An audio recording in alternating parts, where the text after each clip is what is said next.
Aquí está. Bien, bueno, todos tenemos una historia. Nacimos en un momento concreto, en una familia específica, contando con que hayamos vivido una infancia normal, quiero decir, que hayamos podido nacer en una familia, ¿verdad? Fuimos creciendo mientras experimentábamos y aprendíamos ciertas cosas. A veces hicimos lo correcto y otras veces hicimos cosas realmente malas. Alguno puede que todavía esté en las primeras etapas de su historia, por así decirlo, y otros mucho más maduros ya en su experiencia. Pero todos tenemos una historia, todos tenemos algo que contar acerca de nosotros. En nuestra vida habremos hecho pocas o muchas cosas, dependiendo de nuestra edad o de cuánta valentía tengamos para hacer cosas. Y nuestras propias historias están repletas de otras personas que le dan significado a nuestra historia. Nos encontramos con gente, con amigos, con familiares, con personas de todo tipo. A veces le dan un significado muy valioso esas personas a nuestra vida. Otras veces, casi hubiéramos preferido no toparnos con algunas. Pero en el texto de hoy, en el de este hombre, del endemoniado gadareno, vemos una historia en la que se cruzan muchos hechos, también personas, pero más concretamente sabemos de esta historia porque en ella entró una persona que le da todo el significado. No sabríamos nada de este hombre, de este endemoniado, si no fuera porque allí apareció Jesús e hizo algo con su vida y le dio significado a su vida. Entonces, ¿qué puede decirnos a nosotros la historia de un hombre que vivió pues hace unos 2000 años y que, bueno, como vemos, estuvo endemoniado? Pues vamos a ver. Jesús y sus discípulos habían tomado su barca, habían navegado hasta el otro lado del mar, entraron a una tierra que la llama aquí la de los Gadarenos, en otras versiones quizás veréis que pone Gerasenos, y allí se encontraba un hombre que estaba endemoniado, que estaba poseído. Si nosotros le hubiéramos visto, hubiéramos corrido con todas nuestras ganas, porque aquel hombre estaba desnudo, eso lo primero. Lo segundo es que no tenía ninguna casa, sino que vivía en un cementerio. Vivía en los sepulcros. Y además de desnudo y de vivir en un cementerio, seguramente no estaba muy bien de aspecto. Probablemente estaba bastante feo aquel hombre, me lo puedo imaginar, con todos sus pelos, sus greñas. Tú imagínate el aspecto, ¿verdad? Hubiéramos corrido, hubiéramos ido a otro sitio. Y no solo eso, sino que además también estaba herido, tenía heridas. Porque no en este evangelio, sino en el de Marcos dice que cogía piedras y se hería con ellas. Se daba golpes con piedras y se hacía daño. Así que tenía cierto problema con esta cosa, ¿verdad? No solo eso, sino que la gente del pueblo le había atado por los pies o por las manos con cadenas para que dejase de molestar, pero dice que las rompía. Que rompía esas cadenas y que salía otra vez y iba desnudo por ahí haciendo el loco. No había nadie que le pudiera controlar. Y sabemos que todo esto que pasaba en la vida de este hombre era porque estaba poseído. No por un demonio, según el texto, sino por unos cuantos. De hecho, los demonios que estaban en el cuerpo de esta persona, de este endemoniado, cuando vieron a Jesús, tú fíjate lo primero que le dicen: ¿qué tienes con nosotros? Has venido a atormentarnos antes de tiempo. Porque saben quién es Jesús, ¿verdad? Y allí descubrimos cuál era su nombre, porque Jesús le pregunta: ¿cómo te llamas? No está hablando al endemoniado en sí, está hablando a los que están dentro de él. Y allí el demonio, o varios, le dice que se llama Legión, porque son muchos. Supongo que ya sabéis este dato, pero una legión en Roma, que era una parte del ejército, eran aproximadamente 6.000 soldados. Eso era una legión. Entonces tú imagínate si literalmente había 6.000 demonios en este hombre. ¿Cómo estaba? Haceros una idea ahora mismo de este hombre, que estaba verdaderamente loco, no tanto por su mente, sino por la influencia espiritual que había en su vida. Y yo me quiero parar aquí un momento, porque como evangélicos y como bautistas, sabemos que el evangelio, o las buenas noticias, se trata, por supuesto, o solemos hacer énfasis, de que hay pecado en nuestra vida y que el Señor Jesús ha venido para morir por nuestro pecado y para salvarnos, lo sabemos. Ahora bien, el Evangelio no es solo esto. Eso solo es una parte del Evangelio. Otra de las partes del Evangelio significa que Jesús ha venido a salvarnos de la tiranía de Satanás, de su esclavitud a nuestra vida. Si miramos a este pobre hombre, a este pobre endemoniado gadareno, nosotros nos parecemos mucho a él en algún sentido. No 100%, pero en algún sentido. Nosotros, por norma general, aquí en España, y si alguno tiene un testimonio que me lo cuente, pero por norma, y yo en mi vida, he visto a alguien poseído por el diablo, aquí, en España. Tampoco he visto a nadie que por esta misma razón vaya desnudo por la calle, hiriéndose con piedras o viviendo en un cementerio. Pero, ¿acaso no es verdad que nosotros, cuando estamos lejos de Dios, estamos igualmente gobernados, tiranizados o esclavizados por Satanás? Este hombre lo estaba, en una forma mucho mayor, porque estaba poseído. Pero ¿y nosotros, cuando no conocemos a Dios, a quién pertenecemos? Sino al reino de la oscuridad, al príncipe de este mundo. De hecho, quiero citar solamente 2 textos que están en el Nuevo Testamento. Mira, el primero está en la primera carta de Juan, en el capítulo 5, versículo 19, y dice allí, sabemos que somos de Dios, dice, pero el mundo entero está bajo el maligno. Y el segundo está en la boca de Jesús. Cuando se está acercando su muerte, dice, ahora es el juicio de este mundo, ahora el príncipe de este mundo va a ser echado fuera, refiriéndose a Satanás. Así que el diablo, Satanás, sigue actuando en este mundo, cegando la visión espiritual de las personas. Y a veces él ni siquiera necesita tener que poseer a nadie, porque ha logrado que la gran mayoría crea que no existe, que realmente él no es nadie, que es un invento de la religión. Por tanto, no hace falta hacer nada más hacia ellos, a menos que quiera molestar, no lo sé. Pero este endemoniado gadareno, para recuperar un poco su historia, vivía entre los muertos, literalmente, vivía en un cementerio.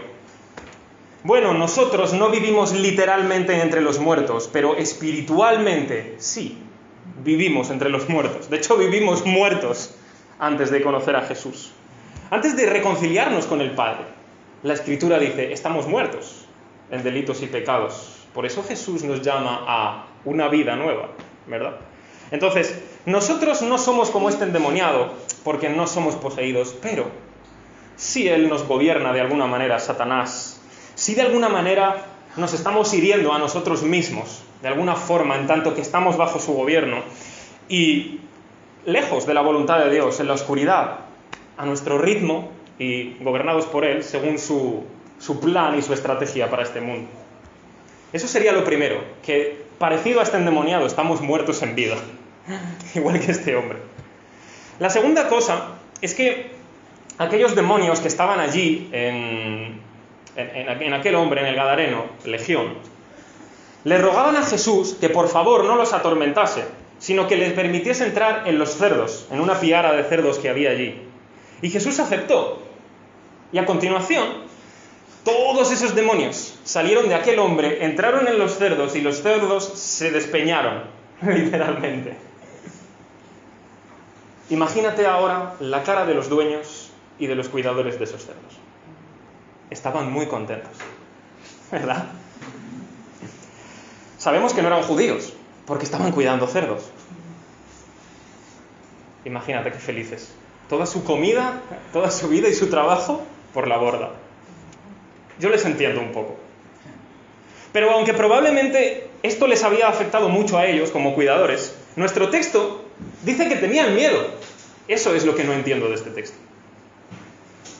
O sea, cuando ven al endemoniado, después de verle año tras año, loco, atándole, quien estaba fuera de sí, de repente le ven tranquilo y tienen miedo.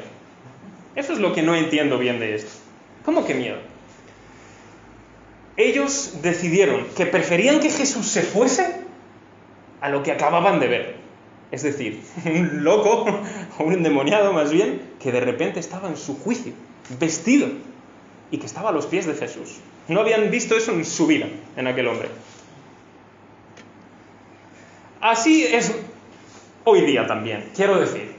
Tú puedes ir a personas que no creen en Dios, darle argumentos acerca de la existencia de Dios, o incluso evidencias, y aún así tampoco van a querer creer. Muchas veces es así. Existen tan buenos argumentos, por ejemplo, para la resurrección de Jesús, o para su existencia, o para simplemente el hecho de que Él realmente existió, si queremos decirlo, porque hay personas que lo dudan, y sin embargo, muchos prefieren echarle lejos. Jesús, vete de aquí, sea lo que sea. Si es una idea, si fue un hombre, me da igual, lejos. A pesar de que tienen delante de sus ojos la realidad de lo que Dios está haciendo con muchas vidas, le echan lejos. Fijaos bien en la diferencia que vemos en este texto. Satanás quería gobernar al endemoniado, ¿para qué? Para hacerle mal. Y los hombres de aquella región controlaban a ese hombre, o le querían controlar, le querían dejar atado para ver si se queda quieto un rato. Pero Jesús quiere gobernar a este hombre para bien. Y de hecho es el único que le puede controlar, porque es el único que le puede liberar de la opresión que está sufriendo por parte de Satanás y darle una vida totalmente diferente. Él no quiere dominar y controlar la vida de este hombre para hacerle mal, todo lo contrario. De hecho, dice que estaba vestido, qué buen cambio, que estaba en su sano juicio, qué buen cambio, y que estaba a los pies de Jesús, tranquilo, qué buen cambio. Así que había recuperado su razón, había recuperado su sensatez. Ahora era una persona. Antes no sabemos qué era. Desde luego era una persona, pero casi no lo parecía, ¿verdad? Pregunto, ¿no es esta la historia de cualquiera de nosotros que verdaderamente hemos creído en Jesús? Al menos hablo por mí. Hablo por mi historia personal. Ahora os voy a compartir un poco más de eso. Pero ¿no es un poco similar que nosotros también hemos estado alejando a Jesús hasta que Jesús ha venido y entonces hemos recuperado nuestro razonamiento y hemos dicho bien? Y nos hemos sentado a sus pies y hemos recuperado el sentido correcto. Jesús les daba miedo. Lo que había hecho era algo extraño. De repente, un endemoniado que ahora está bien. Pero no solo eso, para colmo, nos ha matado a todos nuestros cerdos. Jesús, vete. Tenemos miedo de lo que puedes seguir haciendo aquí. Vete. ¿Vale? Estamos tranquilos sin ti. Muchos tienen miedo hoy de dar pasos y de rendir su vida a Jesús. Muchos. Quizás tienen miedo por argumentos equivocados. Miedo a perder la libertad. Miedo a no poder hacer lo que quieran cuando quieran y como quieran. Miedo a tener que, según ellos, anular su inteligencia o su razón para comenzar a afirmar cosas muy antiguas de un libro muy antiguo que se escribió hace muchos años, etc. Muchos tienen ese miedo real de dar más pasos y de rendir su vida a Jesús verdaderamente. Esta gente, aunque no estaba poseída por ningún demonio ni por varios, estaba igual de cegada, no veían la realidad. Satanás los tenía a su antojo. Pero la diferencia del gadareno, que vivía en el cementerio y de repente dejó de vivir allí, esta gente seguía atrapada en su oscuridad y teniendo miedo del que no deberían de tener miedo. ¿Qué cambio tan radical en esta persona en comparación con el gadareno? Que seguían en su oscuridad y querían seguir estando controlados por Satanás, aunque no estuvieran poseídos. Lo cual nos lleva al último punto, porque aquí termina el relato. Este hombre se acabó, ya está bien, los demonios han salido de su cuerpo y él quiere seguir a Jesús en su camino. Le pide a Jesús, déjame que te siga. Pero Jesús decide que tiene una misión un poco mejor para este hombre. Está bien que le quiera seguir, pero tengo algo mejor. Jesús le dice, vete a tu casa. Recordar que no moraba en casa, no vivía en casa este hombre. Vete a saber cuántos años hacía que vivía en un cementerio. Le dice, vete a tu casa y cuéntales a los tuyos cuán grandes cosas ha hecho Dios contigo. O sea, su entrega a Jesús fue tan real, fue tan verdadera, que obedeció. Y dice que iba por toda la ciudad proclamando lo que Jesús había hecho con él. Repito, Jesús le dice, cuenta cuán grandes cosas ha hecho Dios contigo. Y Lucas relata las cosas que Jesús había hecho con él. No sé si os dais cuenta la clara intención que Lucas tiene de hacer esto. Lo repito, Si Jesús dice, cuenta cuán grandes cosas ha hecho Dios contigo, y Lucas dice que él contó cuán grandes cosas Jesús había hecho con él, entonces nos está diciendo que Jesús es Dios, hecho hombre. Y esta historia nos invita a que hagamos lo mismo. ¿Cuán grandes cosas ha hecho Dios contigo? Te pregunto. Entonces, esas cosas son las que deberías testificar en tu casa o donde sea, porque ya no eres esclavo de Satanás. Ya no estás en la oscuridad, sino que has llegado a la luz. Ahora eres libre verdaderamente en Jesús. Eso sí, la gente, esto lo tengo que aclarar, no tiene que creer en nuestro testimonio para salvarse. Nuestro testimonio no es el Evangelio. Nuestro testimonio es la historia de cómo Jesús nos ha salvado, pero no es el Evangelio. Es la experiencia de ese Evangelio en nuestra vida. Eso sí, nuestro testimonio puede ser muy útil y puede servir para que cuando conectamos con alguien le podemos contar realmente lo que Dios ha hecho con nosotros. Que lo quiera creer o no, adelante, pero al fin y al cabo nos puede servir. A veces hasta puede que eso nos dé pie a contar el Evangelio.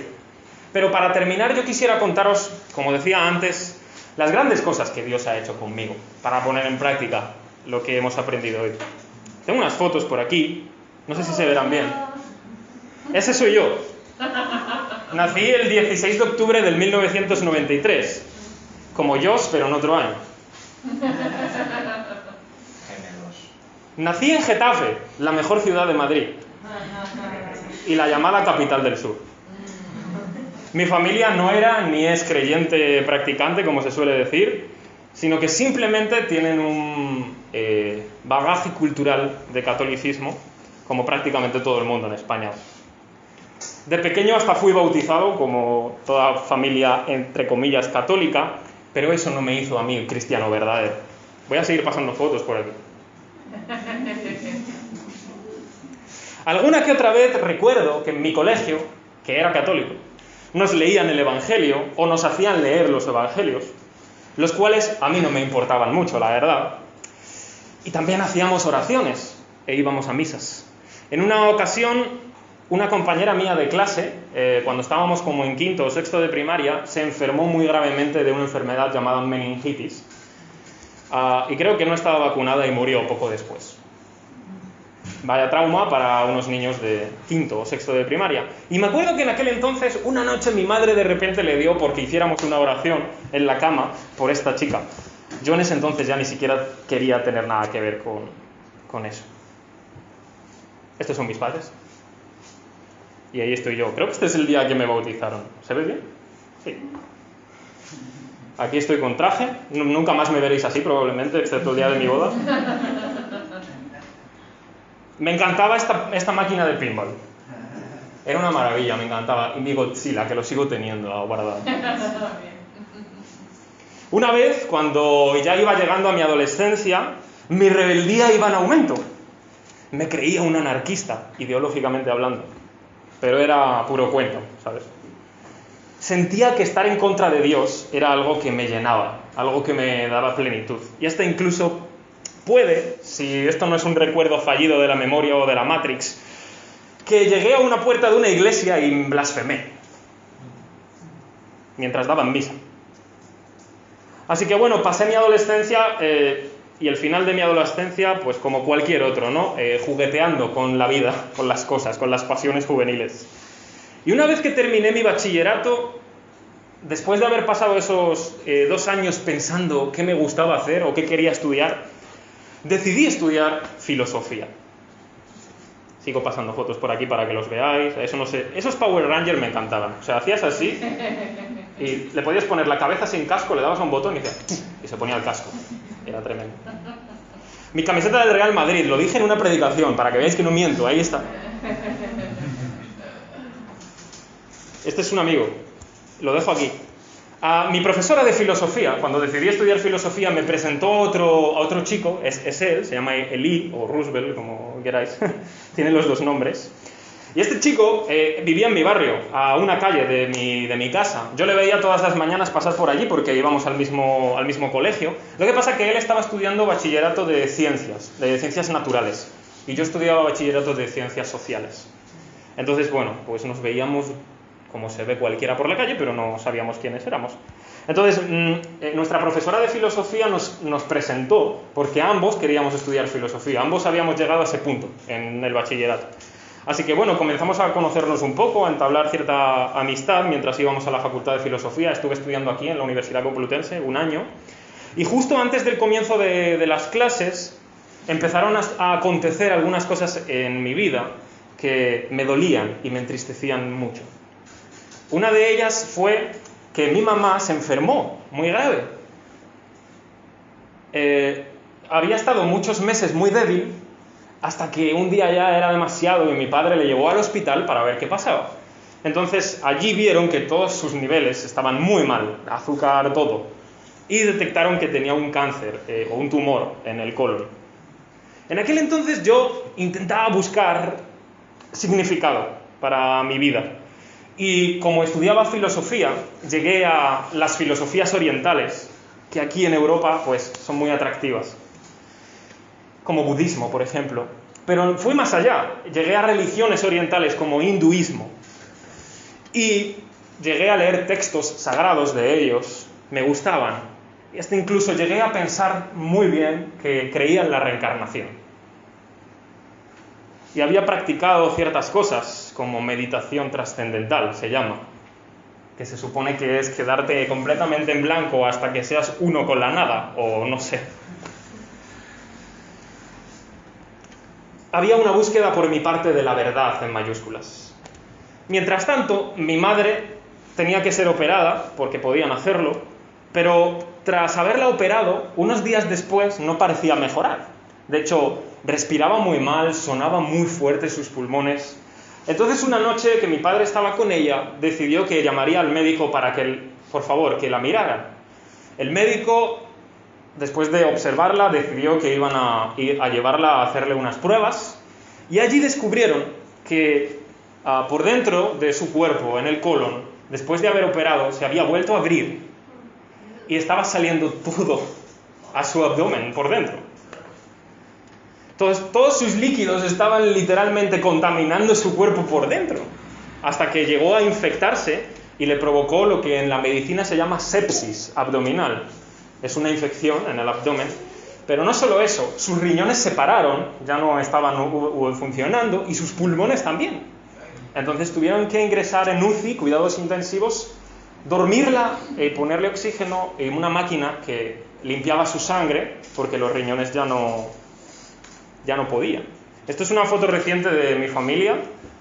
Bueno, creo que no hace falta explicarlo. Mi padre, mi madre y mi hermana y yo. Como veis, mi madre sigue viva, así que spoiler, ¿vale? Pero total, fue ingresada en la UCI y estuvo durante un mes dormida, sin conciencia en ese sentido. Nosotros íbamos a verla todos los días y recuerdo que los médicos nunca se atrevían a decirnos absolutamente mucho más de lo que, bueno, sí, le hemos puesto un antibiótico, pero sigue totalmente en peligro. No se atrevían a darnos ningún tipo de esperanza. A veces nos decían que iba algo mejor que el día anterior, pero eso no significaba nada en realidad, que seguía en grave peligro. Todo ese tiempo de dolor, todo ese tiempo de sufrimiento, todo ese tiempo de sinsentido, yo no sabía, pero Dios iba a usarlo o estaba usándolo. Llegó un punto en mi vida que llegué a tener como unas ideas que me gustaban mucho acerca del amor. Pero yo quería buscar un amor que fuese altruista, es decir, un amor que se da libremente sin querer nada a cambio, sin pedir nada a cambio. Yo quería practicar ese amor, pero nunca lo logré, no era capaz. Hasta el punto de que un día, no sé cómo, supongo que en mi búsqueda acerca de este amor, me topé con un texto en la Biblia, que es 1 Corintios, capítulo 13, un gran cántico al amor. Todavía no era cristiano, pero me gustó mucho ese texto. Hablaba de un amor que realmente me convencía, pero todavía no di el paso de fe. En aquel entonces había un chico en Barcelona, que él hacía música rap, igual que yo, y él se había convertido antes que yo a Cristo, como un año antes o así. Y me parece que hablé con él alguna vez acerca de mi cacao mental, de mis cosas, y probablemente oró por mí, no lo sé, pero quedó la cosa ahí. Mi madre fue mejorando con el tiempo y durante gran parte de todo el proceso de recuperación tuvo que vivir con una bolsa en su abdomen, de plástico, y con su colon fuera mientras iba expulsando todo, porque no podían volver a unir su intestino. Durante todo este proceso, yo seguía en búsqueda de la verdad. Pero todo cambió cuando de repente me di cuenta de algo bastante extraño para mí. Y esto es extraño, y lo sé. Supongo que Dios utiliza cosas muy raras a veces. Pero yo, en aquel entonces, me daba cuenta que, por ejemplo, en la industria del cine, digo industria grande, o en la industria de la música grande, videoclips, películas, había todo el rato como muchos mensajes y simbologías muy raras. Hasta tal punto que muchas veces eran mensajes como diabólicos o satánicos, o símbolos satánicos simplemente. Y yo decía, ¿esta gente por qué hace esto? Si no creen que es verdad, ¿para qué lo hacen? Es solo estética. Bueno, la escritura me demuestra que no solo es estética. Porque el becerro de oro no era solo que era bonito, había algo más.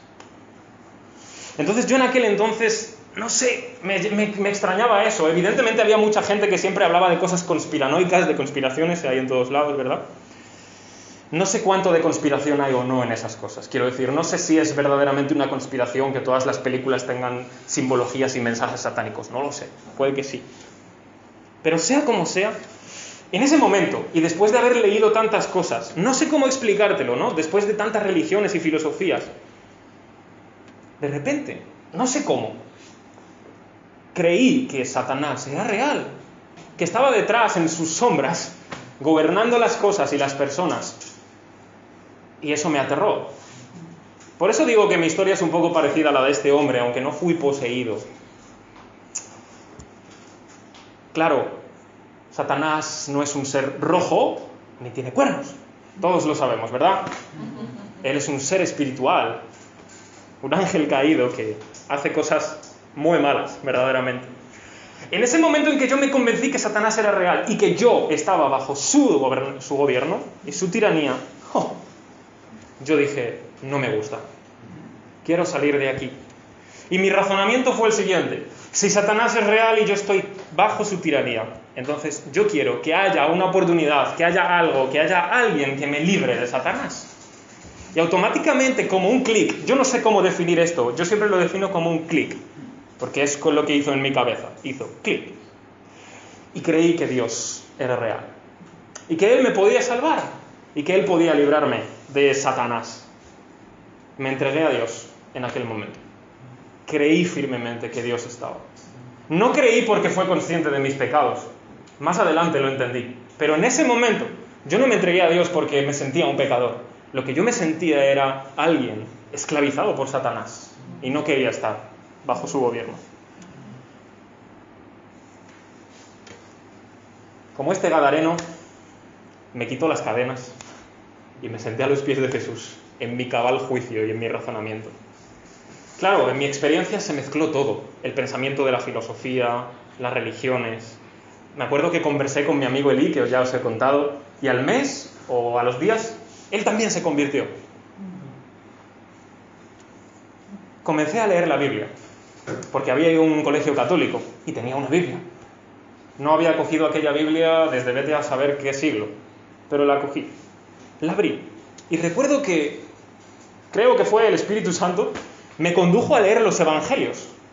Cuando yo leía cada palabra del Evangelio, cuando yo veía lo que Jesús había enseñado, lo que había hecho, me lo creía todo. Eso no había pasado en mi vida. Yo era ateo, yo no creía en Jesús, me daba igual, yo no creía en Dios. Y en ese momento, ¿qué había pasado en mí? Que creía que Jesús era verdad. Curiosamente fue en el mismo sitio donde yo había hecho prácticas muy equivocadas, como mi meditación trascendental y mis cosas raras con vete tú a saber qué era eso. Allí mismo, en mi habitación, en mi cama, Dios se me mostró de aquella manera. No fue una luz, no vino un ángel, pero en mi razón, ¡pum!, Dios me iluminó. Jesús me dio el sentido. Jesús me hizo recuperar las cosas. Me devolvió mi razón. Me senté cabal a sus pies, con todo mi juicio recuperado. Y ya estaba libre de Satanás. A partir de ahí empezó mi andadura. Bueno, tengo la última foto por aquí, con Keila, de cuando nos casamos. Creo que esta es la última. Así que estas son las grandes cosas que Dios ha hecho conmigo. Ahora mi pregunta es, ¿y tú? ¿Cuál es tu historia?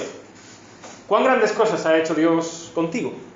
Bueno, pues no te puedo dar un mejor consejo, ni te puedo invitar a nada más que lo que Jesús hizo.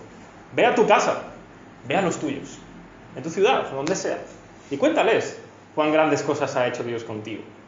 Es tu testimonio, pero al fin y al cabo nuestro testimonio es lo que Jesús hizo por nosotros en la cruz. Y allí Él derrotó el pecado, al diablo y a la muerte. Y ahora solo es la experiencia de cada uno en nuestra vida, por supuesto, cómo Él se manifiesta y se encuentra con nosotros. Eso es lo que te puedo decir. Ve a tu casa, a los tuyos.